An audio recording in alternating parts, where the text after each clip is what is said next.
Hello, everybody. Welcome back once again to On the Couch with David and Travis. And this is episode 11, The Day Tokyo-3 Stood Still.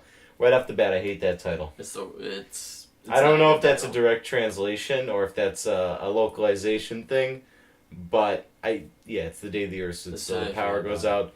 It seems like so far our episode titles are split between pseudo-intellectual paraphrases and things that don't make any sense. Yeah.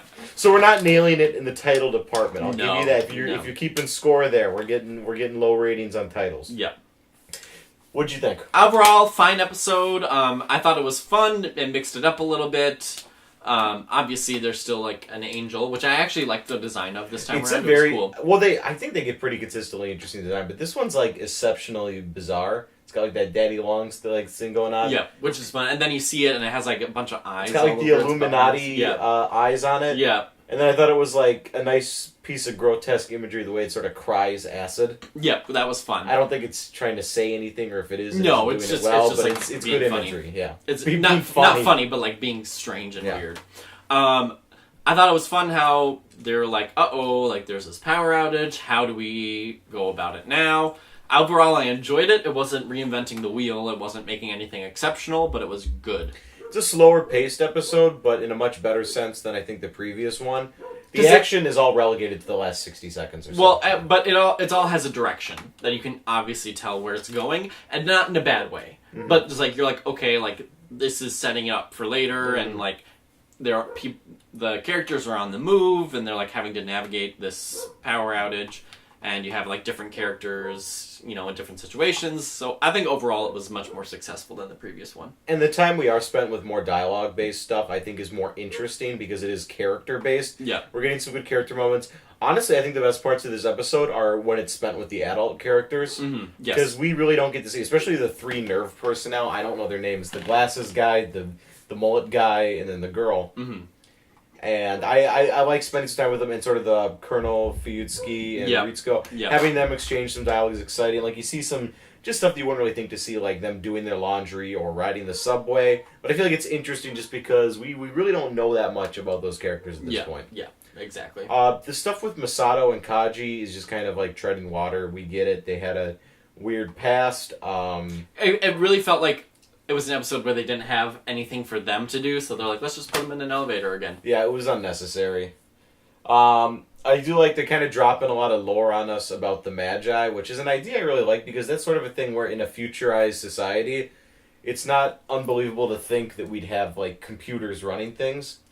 I am intrigued by it, because I like the idea of there being an objective good, but there is no such thing as an objective good, I think so that's where the problem is. Yeah, I think that's the point. Yeah. It's wishful thinking that, like, well, if we could just take humans out of the equation and could have some kind of being higher than us, be that like a god or a supercomputer, telling us like, no, this is the best thing for everyone involved, like, that idea is very intriguing. It's an interesting element to add on this, that it didn't really need it, but I like that it's there. Like, I mean, I guess, because you could very much see that, 100 years from now, we have a democratic thing, we have 3 computers that vote on everything. And it's interesting they point out that it's not just military, but it's also politics and other organization type things, too. They basically run the entire society. We didn't get into it that much, it was just sort of some lore dropping on it, but it was interesting.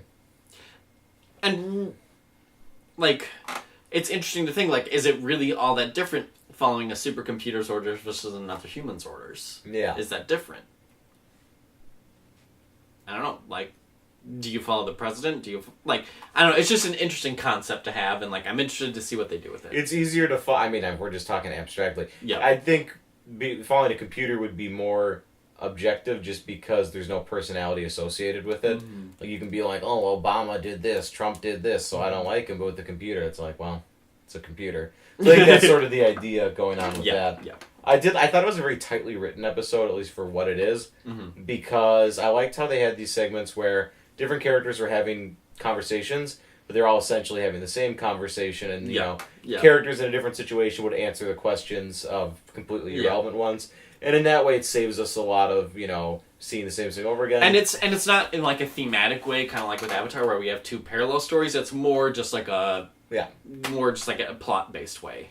Which I thought was fine. It doesn't need to be, a thematic resonance between all the various lines in the story. I don't want to say there were some comedic moments, but there were some moments that I was like, oh, that's kind of funny. Mm-hmm. I thought it was kind of funny when they were talking about how, like, stern the commanders were and they were standing in water. Mm-hmm. And then that line at the end was kind of interesting. It's a weird translation. We could see the original one was like, what was it, perverts or deviants? Disgusting. Disgusting. And then the English line was sex fiends. Which is... It's strange. It was weird. It got a laugh out of me because it's funny because it's bizarre, but it's not like it's well written or anything. Yeah, exactly. Yeah, it's an entertaining episode. It gives you a little bit, not a lot. There's really not that much to say about this one. I mean, there was just always interesting stuff going on, enough to keep you focused on it. So, much better than the last one. Yeah. So, getting ready for episode 12. Yeah, that was the day Tokyo-3 stood still. Yeah, we're just going to move on. We'll keep it short. Why talk in circles if we don't have to?